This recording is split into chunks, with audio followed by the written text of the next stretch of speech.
warahmatullahi wabarakatuh. Halo everyone, welcome to my class. Video ini sengaja dibuat untuk mahasiswa yang mengambil mata kuliah PR Writing. Untuk Anda yang berminat untuk mengikuti kuliah ini, silahkan tonton video ini hingga habis. Dan jangan lupa like, comment, dan subscribe supaya tidak ketinggalan materi berikut.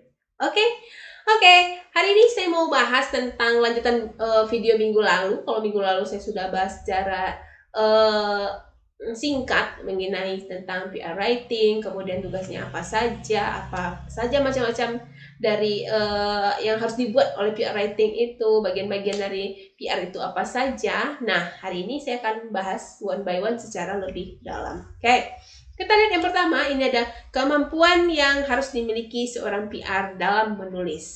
Nah, oke.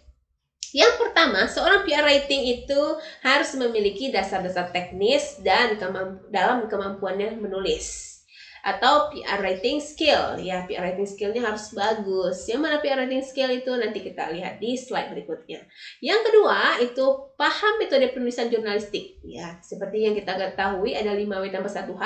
Itu adalah jurus jitu atau rumus jitu dalam menulis 5W tambah 1H. Nanti kita lihat. Yang ketiga, struktur penulisan. Nah, jadi nggak asal menulis, jadi harus ada strukturnya dalam menulis tersebut. Yang keempat, ada tulisannya logis, singkat, padat, dan efisien. Nah, tulisan yang mana yang logis, singkat, dan padat, efisien ini nanti akan kita lihat. Kemudian, nilai berita ini. Tahu tentang nilai berita. Jadi, tulisan itu harus ada news value-nya. Dan centelan berita atau news page-nya. Yang mana yang news value dan news page, nanti kita bahas di slide berikutnya.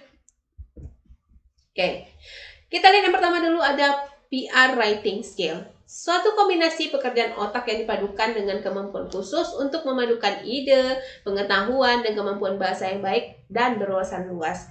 Jadi seorang PR writing itu harus sinkron kerja otaknya dengan tangannya. Jangan pikirannya lain, tangannya lain yang ditulis ya. Oke, dia harus memiliki wawasan yang luas, kemudian pertemanan network ya, jaringan pertemanannya juga harus luas. Kemudian cara berkomunikasinya juga bagus, itu harus dimiliki kalau kita menjadi seorang PR writing. Kemudian yang kedua, penuh kreativitas. Nih, kreatif dalam mengelola atau membuat suatu berita, siaran pers, kemudian feature ya, yang dibuat dalam bentuk padat, singkat, tetapi menarik, ada news value-nya. Jadi tulisan yang dibuat itu bukanlah tulisan yang mengada-ngada ya, harus simple, harus padat, masih padat, tepat, straight to the point. Nah, langsung ke poinnya. Sehingga ya apa yang kita tulis itu pesan yang ditulis oleh penulis sampai kepada pembaca. Yang ketiga, menulis suatu berita atau feature dengan KISS. Nah, ini KISS bukan KISSUN ya, tapi adalah clear, sistematis, sistematis, dan simple. Ini yang KISS itu.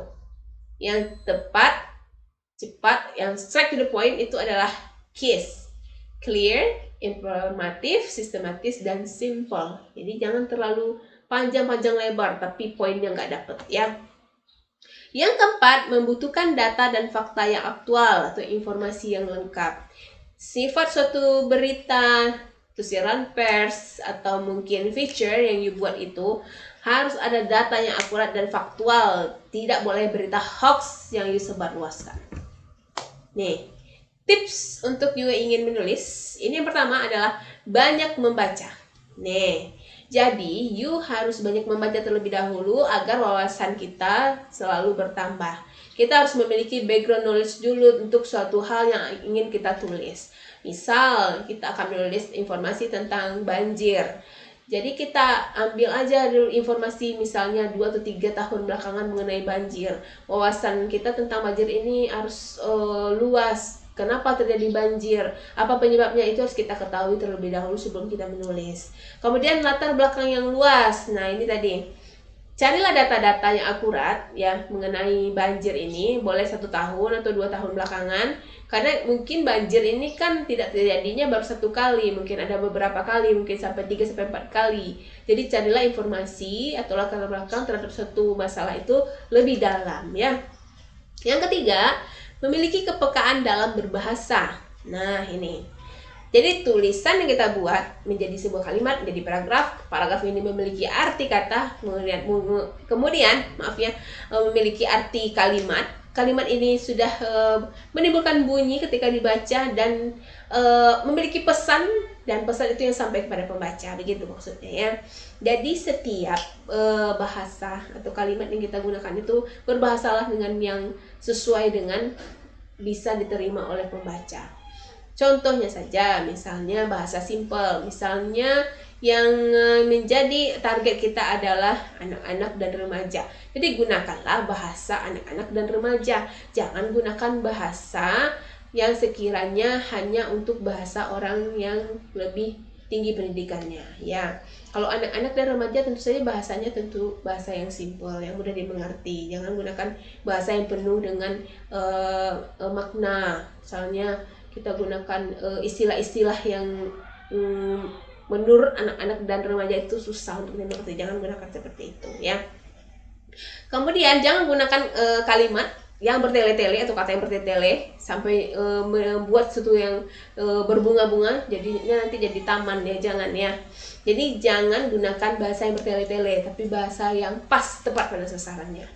Kemudian yang berikutnya, yang keempat, peka, berarti tahu apa yang pantas ditulis. Nah ini, jadi kalau seorang penulis itu atau seorang PR writing itu ya, dia tahu apa yang harus dia tulis.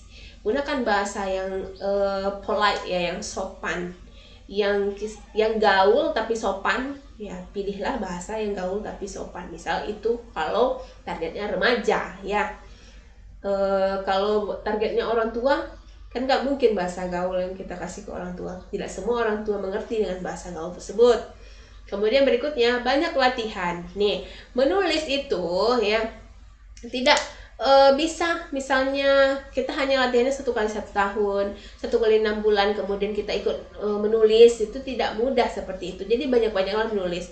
Cara yang paling mudah untuk banyak menulis adalah ya, cobalah menulis dari sosial media terlebih dahulu. Karena sekarang kan zamannya sudah zaman teknologi 2020, semua orang pasti sudah menggunakannya.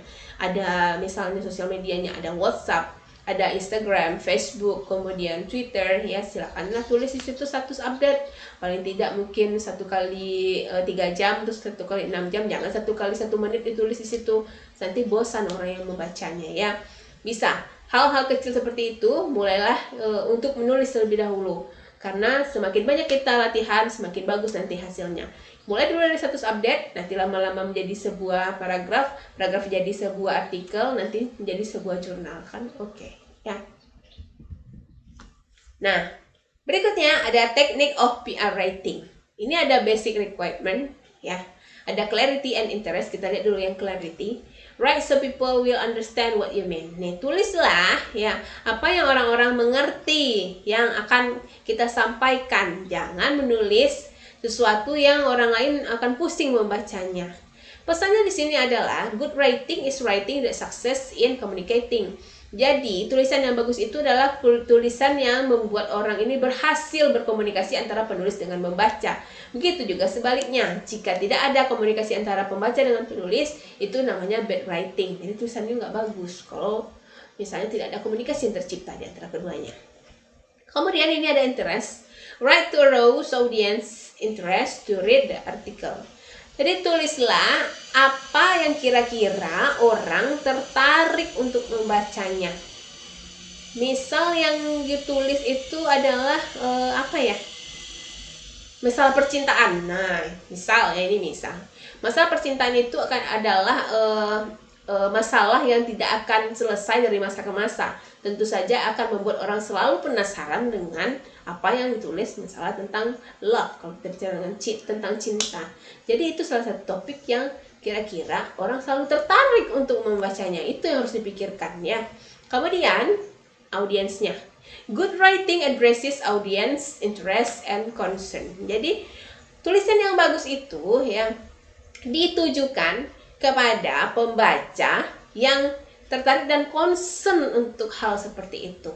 Jadi kita harus lihat dulu targetnya. Kita ngomong-ngomong tentang cinta, tapi kita targetnya anak-anak, kan nggak nyambung. Masa nyuruh anak-anak jatuh cinta? Belum masanya ya kan? begitu juga sebaliknya, bad writing does not touch on human interest. Nah, jadi kalau kita nggak masuk, nggak tersentuh mereka untuk membacanya, itu bad writing. Jadi good writing itu ada komunikasi antara si penulis dengan pembaca. Itu baru yang dikatakan dengan tulisan yang bagus. Oke? Nih, cara menulis itu ada 5W tambah 1H. Ini kurang ya, ada who harusnya. Ada who, what, when, where, why, and how. Yang mana aja nanti kita lihat. Nih, PR writing context. Tadi kita udah bahas tentang PR writing. Jadi sekarang kita lihat bedanya antara jurnalis, advertiser, public relation practitioner, yang mana ya. Jurnalis itu membuat berita, menulis itu untuk memberikan informasi kepada pembaca. Sedangkan advertiser, orang yang membuat iklan, itu mengajak sifatnya.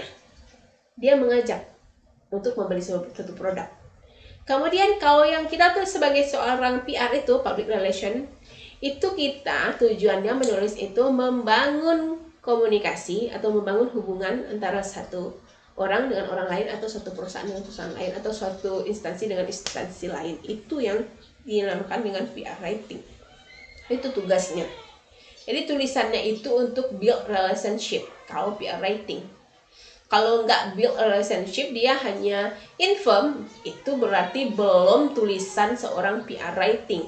Jadi yang mana tulisan seorang PR writing itu dia build relationship antara si A dengan si B, antara perusahaan A dengan perusahaan B, atau instansi A dengan instansi B. Ada yang diuntungkan di dalamnya. Itu yang PR writing, public relation writing. Oke? Nih, ini ada communication with supervisor and clients, ya. Jadi kita mulai dulu dari credibility paling bawah. Bisa dilihat di sendiri, di sini di layar ada research, organization writing, revision, micro editing, micro editing, approval, distribution. Setelah distribusi kemudian dievaluasi kembali. Nah, nih, jadi ada row-nya seperti itu, ya. Ini ibaratnya sebuah grafik. Jadi dimulai dari credibility dulu, nanti di akhir ada evaluasi. Jadi bukan evaluasi terlebih dahulu, evaluasi terakhir, ya. Sudah dikerjakan, kemudian baru dievaluasi apakah ini build relationship or not, ya. Nih, penulisan humas. Penulis mengumpulkan fakta dari objek realitas, bukan berita rekaan. Maksudnya begini, ya. Suatu berita, ya bukan berita, suatu informasi yang disampaikan itu harus sesuai dengan fakta yang ada, tidak berupa rekaan atau hoax yang tidak ada buktinya. Bagaimana cara membuktikan? Nanti ada kita pelajari di next slide, ya. Kita ini harus pintar-pintar menangkap atau memilih fakta. Kemudian kita harus melihat gejala yang akan timbul jika kita menuliskan hal tersebut. Misal, kita menulis nih, pakailah masker. Masker menemani setiap hari. Tanpa masker, hidup tanpa nasi, seperti sayur tanpa garam. Misal seperti itulah kalimatnya, ya. Pilih saja kalimat yang bagus, ini pasti lebih bagus dari sisi membuatnya.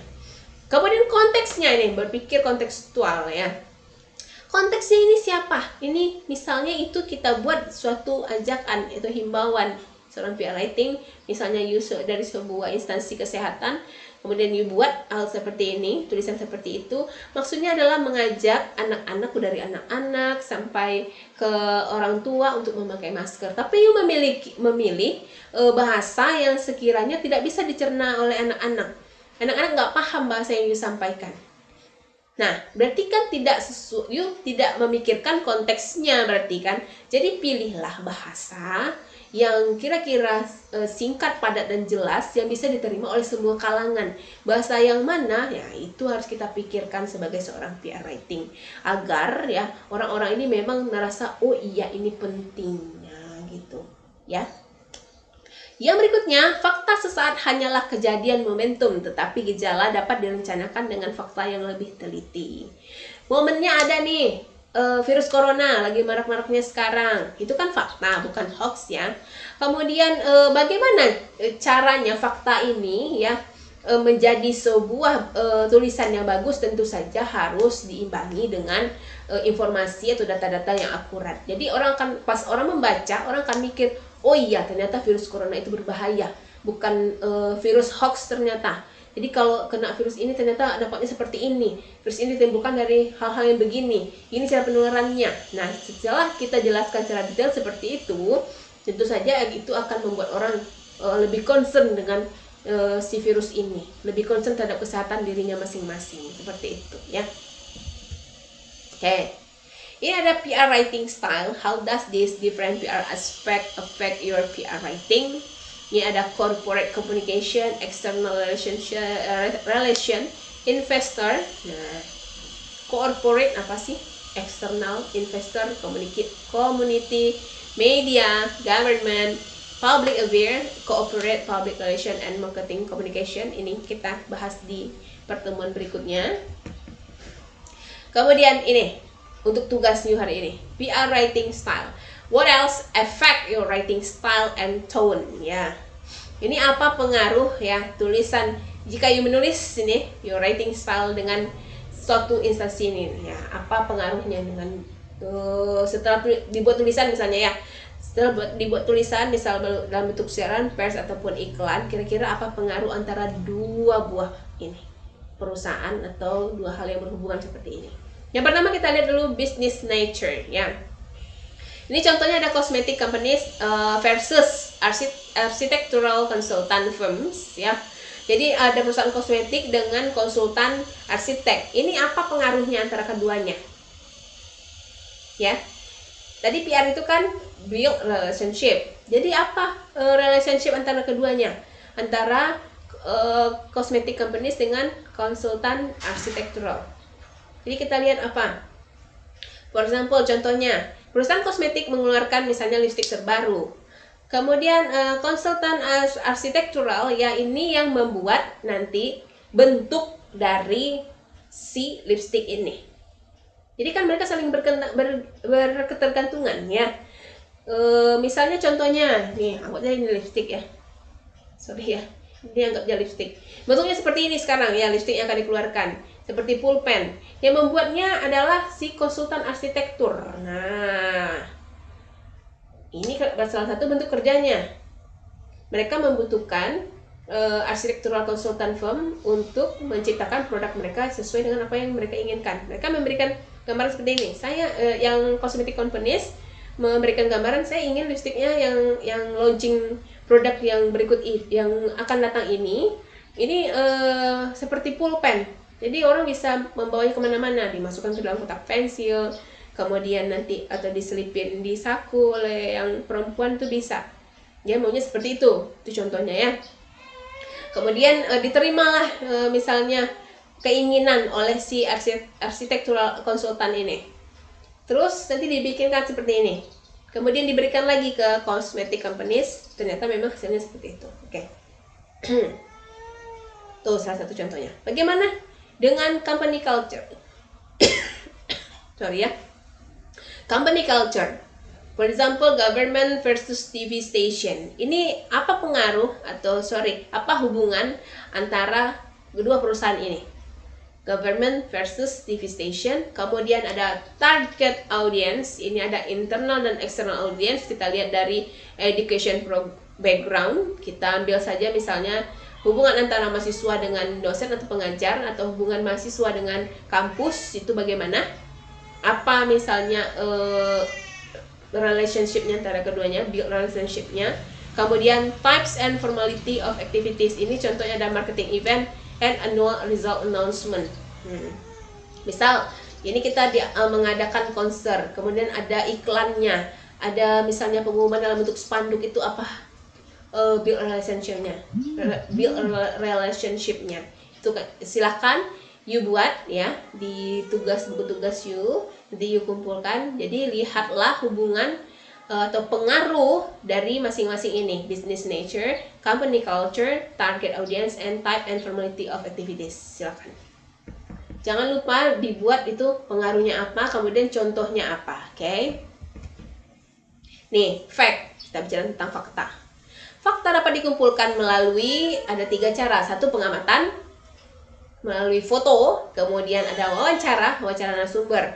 Wawancara narasumber ini, narasumber juga tidak bisa sembarangan. Misalnya launching suatu produk lipstick misalnya. Jangan yang diwawancara itu adalah satpam satu perusahaannya, jadi nggak nyambung ya. Jadi wawancaralah misalnya ownernya, kemudian customernya, boleh, mesti nyambung ya. Itu narasumber. Kalau ke owner kita akan bertanya, ini produknya apa, kenapa bentuknya seperti ini, kenapa launchingnya tanggal sekian. Kemudian kalau customer ditanya bagaimana menurut customer, pendapat customer lipstick launching yang ini yang terbaru, ya itu boleh ya. Kalau ditanya sapam tuh nggak nyambung ya. Yang ketiga, riset dokumentasi. Jadi ini ada dokumentasi tertulis yang harus didapatkan dari si owner jika itu launching suatu produk atau apapun namanya. Jadi harus ada data tertulis atau data akurat yang jadi bahan pegangan untuk you menulis. Jadi you tidak bisa sembarangan mereka-reka. Misalnya lipstick ini hanya diluncurkan 20 buah misalnya gitu kan. You nggak tahu, nggak punya data dokumen yang akurat, jadi you tulis lipstick ini hanya diluncurkan 10 buah. Nah, kan salah lagi, hoax jadinya. Jadi itu nggak boleh ya. Nih, kita lihat yang 5W tambah 1H tadi. Apa yang terjadi itu what ya, sebab akibat yang penting. Siapa yang terlibat dalam kejadian tersebut? Ini ya, bicara tentang orangnya. Where itu adalah tempatnya, when itu kapan kejadiannya, why itu reason kenapa ini terjadi ya. Kemudian how, ini bagaimana cara mengantisipasinya atau proses kejadian tersebut seperti apa. Misal kita menulis seperti ini, perusahaan Lily ya, telah melaunching sebuah produk lipstick terbaru seperti pulpen. Nah, jadi di situ akan terlihat cara menulis pertama di awal paragraf itu dimulai dengan pertanyaan who, siapa perusahaan Lily ya, apa yang dilaunchingnya, lipstick. Nah begitu caranya. Jadi lanjut lagi sampai ke paragraf terakhir. Oke. Nih, peliputan berita. Untuk meliput berita bergantung kepada ragam beritanya. Yang mana yang ragam beritanya? Satu, berdasarkan momentum. Nah, ini meliputi peristiwa yang tidak diduga sebelumnya seperti bencana alam atau kecelakaan lalu lintas. Ini yang momentum. Kalau sekarang kan yang momentumnya adalah virus corona. Jadi pas timingnya. Kemudian berdasarkan agenda. Nah, ini berdasarkan kegiatan. Yang momentum tadi, kalau misalnya kita bahas virus corona ini 2 atau 3 tahun yang lalu, orang-orang pasti akan lupa. Ya, karena tidak pas momennya. Kalau sekarang sedang terjadi, pas momentumnya begitu, ya. Begitu juga dengan banjir. Kalau sekarang misalnya musim penghujan, kita bicara banjir ini di musim kering, ya, kemarau misalnya. Ya nggak nyambung dong, akan sampai informasinya. Oke? Yang kedua, berdasarkan agenda, berdasarkan kegiatan. Jadi ada kegiatan yang sudah diagendakan, kemudian ini boleh diliput, boleh misalnya tur ke Singkara, itu kan agenda tahunan ya Provinsi Sumatera Barat sebagai tuan rumah. Kemudian nanti boleh ini diliput karena ini suatu agenda tahunan, itu salah satu contohnya. Kemudian berdasarkan fenomena, dengan mengerti berbagai gejala dengan jeli dan cermat, mengerti secara jeli dan cermat. Nih, fenomena alam boleh seperti banjir atau mungkin gunung meletus. Nah, ini kan juga update ya, tidak di mengada-ngada, tidak hoax. Kemudian berita lanjutan berdasarkan berita yang telah disiarkan sebelumnya, biasanya mengundang kontroversi. Nah, ini lanjutan misalnya berita suatu pembunuhan. Nah, gitu ya. Pembunuhan telah terjadi di sebuah kamar nomor sekian. Nah, itu. Minggu berikutnya juga ditulis juga hal seperti itu. Pembunuh telah tertangkap. Nah, gitu ya. Jadi maaf ya. Jadi itu satu contoh berita lanjutan. Oke. Berita. Kriteria layak berita itu seperti apa? Yang satu, penting. Nah, signifikan. Kejadian yang mempengaruhi kehidupan orang banyak. Jadi kalau nggak penting, nggak usah diangkat jadi berita, ya. Yang kedua, waktu, timelines, ya. Kejadiannya baru nggak? Kalau nggak baru, kalau sudah basi, jangan diangkat jadi berita. Kemudian besar. Kejadiannya menyangkut jumlah banyak orang ya. Ini kejadian besar menyangkut kemaslahatan umat. Nah, ini boleh diangkat jadi berita. Tapi kalau hanya misalnya skopnya cuma keluarga, cuma misalnya cara memasak nasi goreng, itu mungkin berita ringan ya, bukan berita namanya ya. Kemudian kedekatan, kejadian yang dekat dengan pembaca, baik geografis maupun emosional. Nah, ini kalau coronavirus ini kan kejadian nyata yang terjadi dan dialami oleh hampir semua orang yang terdampak virus tersebut ya. Bisa itu orang yang langsung terkena virus atau orang yang terdampak. Nah, seperti itu.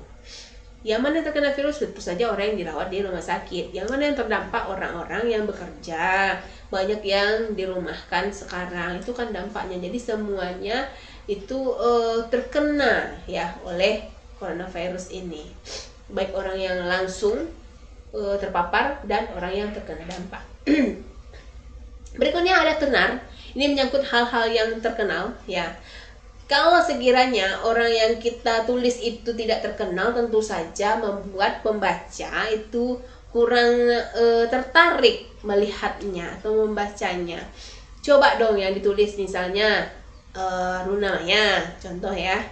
Itu kan orang artis papan atas sudah memiliki nama. Coba kalau yang tulis adalah misal siapa yang belum terkenal misalnya, anggap aja artis baru si Dakochan misalnya contohnya. Dakochan ini artis baru belum terkenal, kemudian ditulis dia akan jadi berita. Kalau tidak ada karyanya, hanya memperkenalkan ya, otomatis orang tidak akan mengenalnya, tidak akan menyimak lebih dalam tentang dirinya ya. Kemudian manusiawi, nih kejadian yang menyentuh pembaca. Jadi tulislah kejadian-kejadian yang sekiranya membuat pembaca, oh iya seperti itu, oh kasihan, wah hebat, nah begitu. Tulislah dengan bahasa-bahasa tentu saja yang menyentuh juga, oke? Oke, PR writing, langkah yang dilakukan sebelum menulis. Nih. Yang pertama, mengorganisasikan masalah. Jadi masalah itu diorganisasikan dulu, jangan bikin organisasi aja, masalah juga harus diorganisasikan. Yang pertama itu caranya adalah untuk memudahkan penguraian masalah yang akan dituangkan. Yang kedua, menyusun unsur-unsur masalah yang saling bertautan menjadi suatu kejadian ya. Jadi udah banyak nih masalah yang terkumpul. Kemudian kita kelompokkan lagi. Ini masalahnya begini, ini begini, ini begini. Ini yang di awal, ini yang di tengah, ini yang di akhir, itu maksudnya ya. Kemudian menentukan sudut pandang. Nih, sudut pandang atau angle. Penulisan dari satu pandang tertentu. Jadi sudut pandang ini jangan sudut pandang penulis ya, tapi sudut pandang dari fakta-fakta yang ada. Berarti yang disampaikan itu yang ditulis ya, tidak boleh hoax, oke? Dipilih berdasarkan hal paling penting dan menarik pembaca. Jadi pilihlah berita kalau sudah terkumpul misalnya data-data, pilihlah yang paling penting dan menarik. Mungkin dari sebanyak 10 cuma satu yang paling penting dan menarik. Kemudian membantu untuk mengorganisasikan fakta. Nih. Jadi fakta yang ada, foto, kemudian apalagi tadi kan data-data secara akurat, dokumentasi, secara tertulis itu dikumpulkan jadi satu, barulah kita jadikan sebuah tulisan yang bagus. Nih, mengenali struktur tulisan. Nah, tulisan PR writing itu yang bagus tuh seperti apa strukturnya? Yang pertama itu judul, kalimat yang menginformasikan masalah yang akan dibahas untuk menggugah hati pembaca ya. Judul itu harus menarik, itu maksudnya. Menarik, tepat, sasaran, kemudian tidak berbelit-belit bahasanya. Itu judul yang bagus seperti itu. Kalau nggak menarik, dari judul aja nggak menarik, bagaimana orang akan membaca tulisan kita? Ya kan? Nah, begitu. Jadi pilihlah judul yang menarik, tapi jangan lebay dan hoax. Sekarang banyak ya kejadian ya, antara judul dengan isi sebuah tulisan itu tidak nyambung. Judulnya A, tulisannya Z. Nah, jangan sampai seperti itu. Judul harus melambangkan atau mencerminkan isinya ya. Tapi pilihlah judul yang menarik. Yang kedua, deadline. Menyangkut tempat liputan atau penerbitan. Ini kapan deadline-nya? Ya, kapan akan diterbitkan? Itu harus diperhatikan. Kalau terbitnya 1 kali 2 jam, berarti you harus cepat ya, sebelum 2 jam itu harus terbit. Kemudian lead atau intro. Bagian depan itu adalah lead namanya ya. Kalau dalam koran ya, itu akan terlihat ada satu paragraf di bagian atas, satu saja. Itu terdiri dari 2 sampai 3 kalimat, kemudian baru kita masuk ke paragraf. Ya. Oke. Bukan paragraf sih. Lead itu ya. Ini yang dinamakan alinea pembuka itu. Isinya adalah ya gambaran umum tentang suatu berita. Tetapi lead ini tidak boleh ya membuat pembaca menyimpulkan apa isi dari tulisan tersebut. Jadi lead ini hanya introduction-nya saja, alinea pembuka sebagai pintu masuk untuk mengarahkan tulisan ini akan kemana gitu. Jadi terdiri dari 2-3 kalimat dalam satu paragraf itu segini.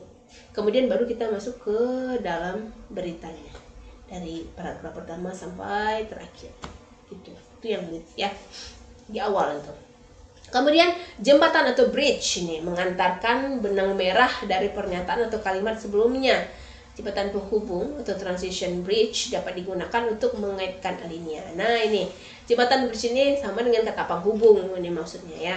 Jadi mengantarkan antara satu kalimat dengan kalimat berikutnya, satu paragraf dengan paragraf berikutnya. Jadi nyambung, ada koheren paragrafnya, terhubung, benang merahnya dapet gitu ceritanya. Itu yang jembatan bridge itu penghubung.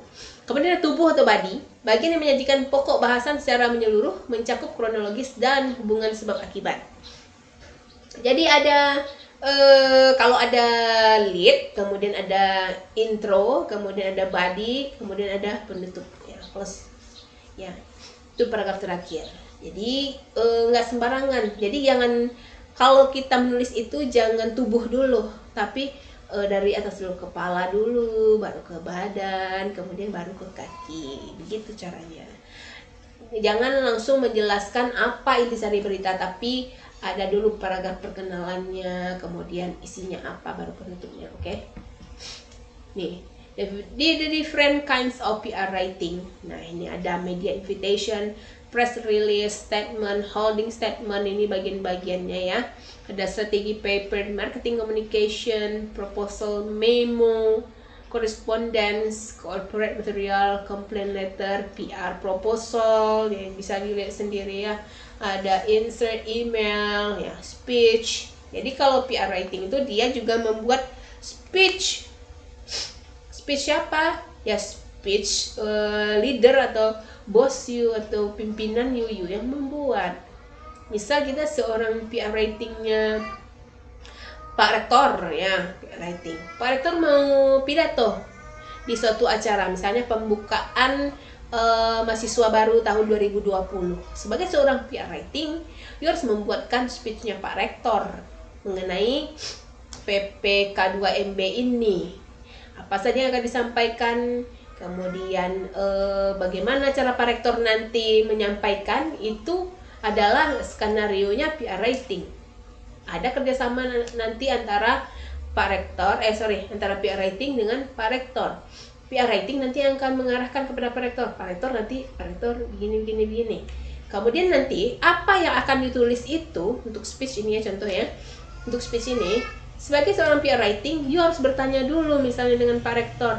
Pak Rektor nanti mau menyampaikan apa aja. Ada poinnya misalnya, penerimaan mahasiswa baru tahun 2020 segini. Kemudian nanti program-program yang akan disampaikan untuk tahun 2020 ini. Itu gambaran secara luasnya saja ya. Secara detailnya nanti akan dijelaskan oleh CPR writing dalam satu konsep speech ya. Kemudian setelah dikonsep akan diberikan lagi ke Pak Rektor. Pak Rektor, ini sudah selesai. Bagaimana Pak Rektor? Silakan dibaca dulu Pak Rektor. Ada yang kurang Pak Rektor atau mungkin ada yang harus diperbaiki, itu pekerjaan PR writing. Ya, komunikasinya harus bagus. Bagaimana cara berbicaranya dengan orang yang tinggi jabatannya itu tuh juga harus diperhatikan. Tidak boleh berbicara seperti kita bicara dengan teman kita. Mohon maaf Pak Rektor, bagaimana Pak Rektor, ini sudah kita siapkan pidatonya. Silakan Bapak baca dulu Pak. apa nanti ada perbaikan, bagaimana kami akan perbaiki kembali. Nanti kan tunggu ya 2 hari kata Pak Rektor, misal seperti itu. Ya tunggu 2 hari sebagai seorang PR writing, ya harus sabar dong nunggu ya. Kemudian sudah dibaca, kemudian ada coret-coretnya, saya maunya begini, perbaiki lagi. Ya, sebelum hari H kejadian itu harus selesai. Kemudian nanti bagaimana cara menyampaikannya, itu harus diskenariokan juga. Misalnya Pak Rektornya, Pak, ini begini nanti skenarionya ya Pak, begini. Itu yang mengatur jalannya itu seorang PR, ya. Public relation. Jadi nggak sembarangan bekerja gitu. Tidak hanya menulis, tapi juga membuat plan untuk suatu acara. Oke? Ini nanti akan kita jelaskan one by one ya. Nih, this class will cover ya, ada press release ini ya. Ini tugas minggu lalu, jadi sudah dicari mungkin ada press release, advertorial yang mana, brosur, kemudian press conference, speeches and presentation, and then internal audience. Ini akan kita lihat contohnya one by one minggu akan datang. Yang mana yang press release, apa bedanya antara press release dengan press conference, itu akan kita lihat minggu depan. Tapi sebelum minggu depan itu terjadi ya, tugas kedua untuk di rumah hari ini ya, apa yang dimaksud dengan press release ini, advertorial itu apa, press conference apa, speeches dan presentation apa, kemudian internal audience ini apa. Silakan menurut di rumah apa, silakan dibuat di buku tugas you. Oke. I think that's all for today. Thank you so much for your watching ya. I hope you understand. Semoga you paham. Jika tidak paham, silakan tinggalkan pertanyaan di kolom komentar. Oke. Sampai jumpa minggu depan. Don't forget, jangan lupa to like, comment, and subscribe. Bye.